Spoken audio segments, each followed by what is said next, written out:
Actualité du club, info mercato, c'est ici que ça se passe sur Legacy United. La famille, aujourd'hui vidéo assez particulière parce que je suis avec le frérot Tota et justement il va pas se montrer en caméra parce que il est encore au lycée, il veut pas que ses amis soient au courant.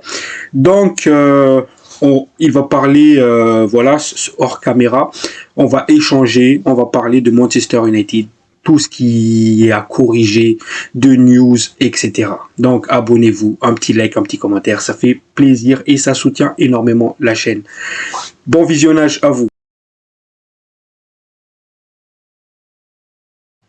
La famille, bonjour à vous, j'espère que tout va bien pour vous. Pour ce qui est de ma part, je vais bien, donc comme je l'ai dit, concept assez particulière, vidéo assez particulière parce que c'est une vidéo à deux. Donc dans cette vidéo, évidemment, on va partager des bons moments avec vous. On va parler de Manchester United, ça change pas. Donc moi, Legacy, 27 ans, bientôt 28, face à la nouvelle génération de supporters justement. Il a 16 ans, il est au lycée et c'est un fan de Manchester United. Donc on va discuter, on va se partager les avis. Donc je te laisse te présenter. Alors, il m'a déjà un peu présenté tout à l'heure. Et du coup, moi, c'est Tota. Je suis en première, comme il l'a dit tout à l'heure. Et je suis un fan d'United de la nouvelle génération. Et du coup, voilà et tout. J'aime bien United. Je suis l'actualité. Et il me parle aussi de l'actualité. Ça veut dire je suis très à jour dessus.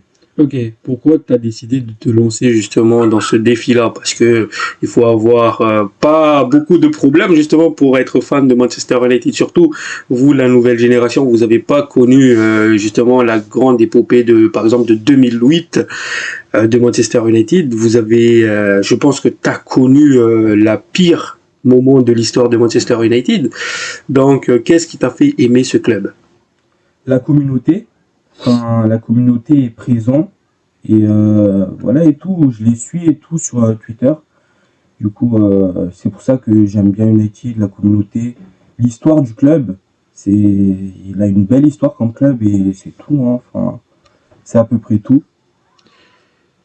Donc, l'histoire du club. Ok. Oui.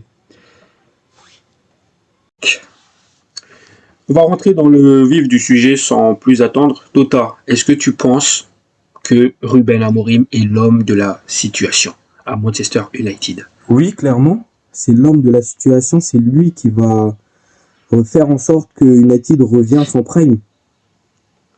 Ok, qu'est-ce que tu entends par prime? Ben, le prime d'United, c'était avec Ferguson. Ok. Et du coup, est-ce que tu penses que Ruben Amorim a les qualités pour réussir en tant que manager du club de Manchester United, justement? Oui, largement, parce que il sait communiquer avec les joueurs. Et Oui, ça, c'est un très bon point. Et c'est bien aussi qu'il soit buté, quoi. Comme ça, les joueurs s'adaptent à sa philosophie de jeu. Ah oui, parce que c'est vrai que par le passé, plusieurs coachs sont passés par là, après Ferguson, et ils se sont tous adaptés aux joueurs, et c'est ces mêmes joueurs-là qui ont coûté leur place avec Manchester United. Donc, oui, je suis tout à fait d'accord avec ton avis aussi. Donc, qu'est-ce que tu penses justement des 6 premiers mois de Ruben Amorim avec Manchester United? Est-ce que tu retiens du positif ou du négatif plutôt? Est-ce que tu penses qu'il aurait dû justement faire la saison jusqu'à la fin de la saison avec la formation de base utilisée par Manchester et seulement à partir de l'été prochain mettre en place son 3-4-3? Ou est-ce que tu penses que c'est une bonne idée qu'il met en place déjà les bases? Pour moi, franchement, c'est une bonne idée que Ruben Amorim met déjà en place sa philosophie de jeu. Parce que du coup, s'il le met en place seulement la saison pro, les joueurs, ils sont pas encore habitués du coup. Alors que là, ils sont déjà habitués, ils ont les bases. Et ça, c'est bien, je trouve. Même si, du coup, on finit à la 17e place, c'est ça? 17e, 15e. Et du coup, voilà quoi. Enfin, c'est... Il y a un truc positif qui est le classement, mais faut voir les bons côtés des choses. Les joueurs, ils ont déjà la base. Et la saison pro, on va faire du sale en première ligue, quoi. Surtout avec le recrutement qu'on est en train de préparer Ah là, oui, oui. donc ça va faire mal. Hein. Donc oui, oui, je suis tout à fait d'accord aussi. Il y a quelque chose que j'aimerais discuter aussi avec toi, Tota, Parce que ça, j'ai remarqué en discutant avec les nouvelles générations de supporters, ils ont tendance à dire Manu. Mais tu sais que, enfin, vous savez plutôt les nouvelles générations que Manu, il faut plutôt Oh s'abstenir, là là! s'abstenir, j'arrive même plus à parler, s'abstenir de dire Manu parce que c'est quelque chose qui pourrait énerver plusieurs fans. Pourquoi? Parce qu'en fait, Manu, c'est relié à l'accident de Munich. Est-ce que toi, tu étais au courant de ça? Est-ce que tu as tendance à dire Manu ou bien tu dis Manchester United, Red Devils, voilà. Moi, j'ai plutôt tendance à dire Manchester United, parce que du coup, c'est comme ça que s'appelle le club, tu vois. Et je respecte le club. Et Manu, voilà quoi, je le dis pas parce que j'étais au courant de l'histoire. D'ailleurs, sur un match, Manchester United a rendu hommage à cet accident-là. Oui, plusieurs fois d'ailleurs. Oui, oui.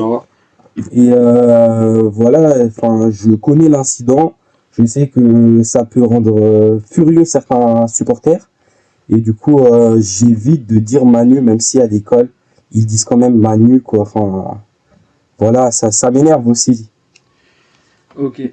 Donc, oui, c'est quelque chose que ça, j'ai remarqué beaucoup de fois, notamment sur X, où il y a des fans qui disent Manu, Manu, les gars, il faut arrêter avec Manu parce que Manu, c'est vraiment triste l'histoire derrière ce surnom-là. Donc, il faut continuer à dire Red Devils, United, au pire, Red Devils ou Manchester United, voilà. Mais Manu, il faut oublier ça. T'as une question pour moi ou pas du coup, Tota? Ouais, enfin, moi, du coup, j'ai une question. Qu'est-ce que t'en penses du mercato? Parce que là, d'après les rumeurs, c'est une dinguerie, c'est du lourd, là. C'est du lourd qui se prépare. Ah oui, ça, le mercato, c'est lourd ce qui se prépare en interne. Après, il y a plusieurs. Je vais parler en détail. Tout d'abord, il y a Diogo León. Le cas de Diogo León. Oui. Diogo León, je trouve que c'est vraiment un profil intéressant parce que on peut le compter parmi ces nouvelles recrues parce qu'il n'a pas encore joué avec Manchester. Il était justement au Paraguay jusqu'à maintenant et j'ai vu c'était vraiment un latéral très très puissant. Il a cette grinta, tu sais, cette grinta des Sud-Américains, Ouais. un peu De Paul, Licha, et il est rapide, il est technique, et surtout, c'est un finisseur. Par rapport, par exemple, à Patrick Dorgu, il n'est pas finisseur Dorgu. Et je pense que ça t'a énervé à plusieurs reprises, ce côté-là de Dorgu, tu me disais, ah, il faut qu'il progresse dans ce domaine-là, parce que pour devenir justement un top player digne de Manchester United, il faut vraiment être complet. Donc déjà, qu'est-ce que tu en penses de Dorgu? Après, je continue. Pour moi, Dorgu, franchement, c'est une surprise. Enfin, il est bon, il est rapide, mais voilà, quoi, la finition, c'est à travailler. Les centres Vraiment. aussi. Les centres, mais ça va, il gère ça sur le final. Ça va, il a géré ça un peu. Oui, mais il faut quand même qu'il le bosse. Plus précis. Il faut qu'il le bosse quand même. Hein. On est d'accord. Ouais, ouais, ça, oui. Donc voilà, Diogo León, qui d'ailleurs Ruben Amorim, il y a des rumeurs qui circulaient comme quoi Ruben Amorim ne souhaite pas recruter un latéral. Pourquoi? Parce qu'il veut justement observer Diogo León, voir ce qu'il vaut. Et je pense que ça va être la surprise, parce que le nouveau board, il se trompe rarement par rapport aux jeunes. C'est Koukone, Diogo León, il y a qui d'autre? Obishido, Aiden Even, et là justement ils sont en train de faire un petit coup encore à la Aiden Even, défenseur des Saints, Ouais. 16 ans. Dans un premier temps, évidemment, il va évoluer avec les jeunes, mais voilà, on tient peut-être un deuxième Even. J'espère que ça va être la surprise. Je sais pas si tu étais au courant de... T'étais pas au courant? Non. Ah ouais, parce que ça vient de sortir justement, donc voilà. Donc Diogo León, Mateus Cunha, qu'on a fait, je pense que voilà, c'est un joueur confirmé de première ligue et il est technique et surtout il pourrait changer beaucoup de choses à Manchester. Donc Cunha, je sais pas si ça te hype d'ailleurs Cunha. Non, franchement, Cunha, ça me hype de zinzin. Franchement, il est bon. Euh, Non, Cunha, ça me hype. Ça me hype. Je pense que Cunha ça va changer des choses Ah oui, oui, oui. Il a une mentalité de gagnant et ça manque à United. et surtout il est complet. Exactement. Donc oui, Cunha, c'est vraiment un très très bon point. C'est un très très bon recrue qu'on avait fait. Et, euh, et du coup, il y a plein de noms qui circulent maintenant United sur Bemo. Franchement, si on arrive à faire ce coup-là. Mais ça tarde en fait. Il y a plein de rumeurs qui circulent comme quoi ça négocie les frais. C'est pour ça que ça tarde. Il y a d'autres rumeurs qui circulent parce que justement, vu que Bemo il a donné son accord, donc Manchester retarde exprès pour accélérer la piste Gyökeres. Ou même d'autres, il y a plein de rumeurs qui circulent sur ça. Mais moi, je pense que Bemou, ça va se faire très très rapidement et c'est un très très bon joueur. Et encore une fois, c'est un joueur qui a l'habitude de la première ligue. Donc, ça va apporter un résultat immédiat. Et après, piste Gyökeres. Moi, au tout début, et tu le sais, hein, Oui. c'est mon chouchou Osimhen. C'était le joueur que je veux. Mais voilà, priorité de Manchester United, c'est Gyökeres. Et Gyökeres, ça reste un très très bon attaquant. Il y a des gens qui disent que il a un problème de conduite de balle. Les gars, Ça se travaille. ça se travaille, mais surtout il est bon. Il est Oui. bon. C'est que ils ont regardé peut-être un match de Gyökeres pour remarquer ça, quoi. Donc voilà, c'est si on arrive à faire ce coup-là, ce trio-là, ça va être le feu à Manchester. Donc Gyökeres, c'est vraiment la machine à but. D'ailleurs, les gars, je l'ai dit, du moment qu'on a un numéro 9 meilleur que Hollande, c'est bon.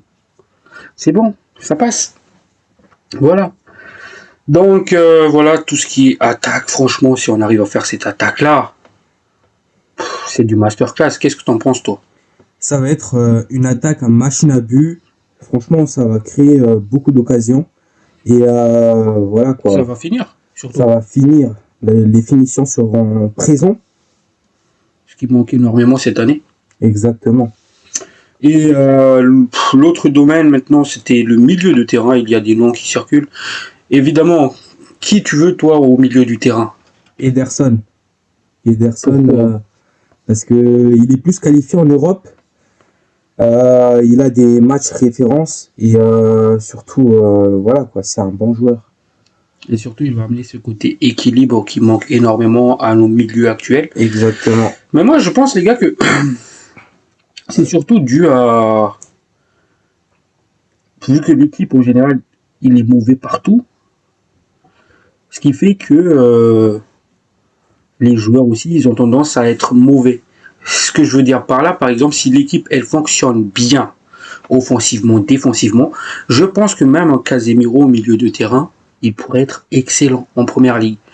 Donc voilà, en fait, ce que je veux dire par là, c'est que vu que tout le collectif est mauvaise, donc ça fait que les joueurs qui est techniquement bons comme Mainou, ils vont aussi être mauvais. Donc voilà, c'est en fait c'est le serpent qui se mord la queue. Au final, c'est un cycle répétitif. Et c'est ça en fait le vrai boulot de Ruben Amorim. Et du coup, les noms qui circulent évidemment, comme tu l'as dit, il y a Ederson qui a des matchs références, un profil avec beaucoup d'expérience. C'est l'idéal, mais ça coûte cher, ça coûte cher. Et je crois pas que après avoir fait toute la, tout le domaine offensif, le secteur offensif de Manchester United, je pense pas que Ineos va avoir assez d'argent. Je pense pas que le club va avoir assez d'argent pour financer un Ederson, un Baleba au milieu. Donc il y a le piste Acné que j'ai en parlé, que j'ai justement discuté hier. Qu'est-ce que tu en penses de Acné? Moi, franchement, je connais pas grand-chose du joueur. Enfin, je sais juste qu'il est jeune et qu'il a du potentiel, mais c'est un pari. C'est un pari qu'il faut prendre et c'est assez risqué. Voilà, oui, c'est risqué aussi, mais il faut que le joueur il s'impose. Et surtout, s'il va passer un step dans sa carrière, ce qui va faire que oui, c'est un pari, comme tu l'as dit, c'est un pari risqué, mais ça pourrait marcher. Et surtout, j'ai regardé, mais moi aussi je connaissais pas le joueur, mais j'ai regardé quelques matchs. Je trouve qu'il a des qualités, hein. Je trouve qu'il est vraiment intéressant et ça commence à me hype. Donc voilà, et enfin, gardien de but. Si on arrive à faire tout ça là, je pense que c'est un très très bon mercato et un mercato sur du 9 sur 10. Et toi, le gardien, tu verrais qui? Parce qu'il y a des noms qui circulent justement. Pour moi, franchement, le gardien qui me hype le plus à United, ce serait Lucas Chevalier. Pourquoi Lucas Chevalier? Parce que franchement, il est jeune, il a du potentiel, et il est bon, il est très très bon. Il y a un mot que tu as utilisé justement en off tout à l'heure, c'est qu'il porte ses coronets, Oui. malgré son jeune âge. Et du coup, pour Lucas Chevalier, ça va nous coûter quand même Assez cher. pas tant que ça au final, hein, parce que d'après les rumeurs que j'ai vues, c'est genre 30 millions de livres pour Lucas Chevalier. Donc ça pourrait être pas mal. Et toi, Et du coup, sinon toi, le piste Emiliano Martinez, tu t'en mets où? Le piste Emiliano Martinez, ben franchement, moi aussi ça me hype, mais par rapport à Lucas Chevalier, enfin, il a de l'expérience, il est bon, il est très très bon, un des meilleurs gardiens du monde actuellement, mais T'abuses un peu en disant meilleur gardien du monde. un des meilleurs, ben non, Un des des meilleurs. jeunes qui a une force potentielle, tu veux dire. Non mais non, je parle d'Emiliano Martinez là. Ah, ok. Ah Moi, oui. j'étais toujours focus Non mais sur non, Lucas mais non. Chevalier. Non, là je parle d'Emiliano Martinez, comme quoi c'est un des meilleurs gardiens du monde actuellement. Et voilà et tout. Franchement, ça me hype aussi, mais moi je préfère quand même Lucas Chevalier parce que pour moi, il peut devenir meilleur que Emiliano Martinez. C'est le cœur qui parle surtout. Oui. Ok, ok. Donc oui, voilà, il y a des noms qui circulent. D'ailleurs, il y a un nouveau nom qui s'est ajouté dans ce domaine-là, hein. Domaine du gardien de but, c'est Boulka, le Connais pas. gardien de but des Aiglons. Donc, c'est vrai que c'est aussi un gardien de but à fort potentiel, intéressant, et voilà. Maintenant, à voir sur qui Manchester United va se tourner au final. Et après, il y a quelque chose que j'aimerais revenir par rapport à vous, les nouvelles générations. Ouais. C'est que ça pleure beaucoup des joueurs. Ça c'est quelque chose que j'ai remarqué sur les réseaux. Qu'est-ce que j'entends par là? Par exemple, si je prends Sver Nipan, je sais pas si vous êtes au courant, si tu es au courant, Sver Nipan, il se rapproche de Manchester City, alors que le joueur, il avait déclaré son amour pour Manchester. Et là, ce que je vois parmi le fanbase, c'est que franchement, je suis dégoûté. Le joueur, il est fan de Manchester. Pourquoi Manchester United? Pourquoi il vient pas chez nous? J'en veux beaucoup à Ineos, au board, à Omar Beralda. Pareil pour Ryan Cherki. Ryan Cherki qui a signé à Manchester City. Ils sont tous là, on est dégoûtés. Pourquoi il a décidé d'aller là-bas? Pourquoi on n'a pas tenté? Franchement, on dirait qu'en fait, ils pleurent tellement les joueurs et moi j'ai honte. Donc, donne-moi mon avis donne ton avis par rapport à ça. Qu'est-ce que t'en penses justement? Moi, franchement, même moi en vrai, je suis un peu dégoûté, mais c'est pas les joueurs qui comptent. C'est le développement de United surtout. Et du coup, comment dire? J'ai- Oui. Bon, certes, c'est des bons joueurs, c'est des très très bons joueurs, mais on n'a pas forcément les moyens. Et ça, c'est un frein. Voilà. Et surtout aussi, c'est que ce qu'on a besoin actuellement, c'est des joueurs qui s'adaptent direct à la première ligue. Et c'est pas comme si on peut faire un mercato comme Manchester City qui nous ramène, qui amène un Reinders, un Cherki, un Ait Nouri, et surtout, c'est pas terminé leur mercato. Et donc, moi, ce qui me dégoûte dans l'histoire, c'est que on est là comme si c'est la fin du monde, on est là à pleurer des joueurs. Sauf que notre situation, c'est pas comme City. Ce qu'on a besoin actuellement, c'est des joueurs qui déclarent leur amour pour Manchester et surtout qui assument derrière, qui est capable de recaler des Arsenal comme Bemou, etc. C'est ça qu'on a besoin. Cherki ou bien Svernipon, même si Svernipon il a déclaré son amour, il n'a pas recalé Manchester City. Donc il faut arrêter de pleurer ces joueurs-là. C'est pas les pépites qui nous manquent. T'es d'accord avec moi ou pas? Il y a quand même des pépites à Manchester United. Lecce, par exemple. Lecce, c'est à Lecce. Très très bon pépite, hein. Ah oui, oui, monstre. Il y a des pépites, ok, c'est encore des pépites à développer, etc.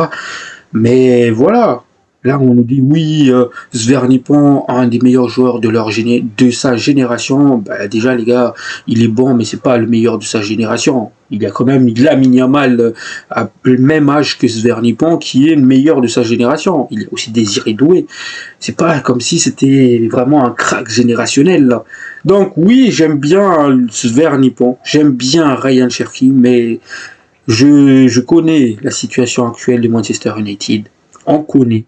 Donc, des pépites, les gars, on va en avoir. T'es d'accord avec moi ou pas? Des pépites, on va en avoir. Il va y avoir des pépites qui vont éclore cette année.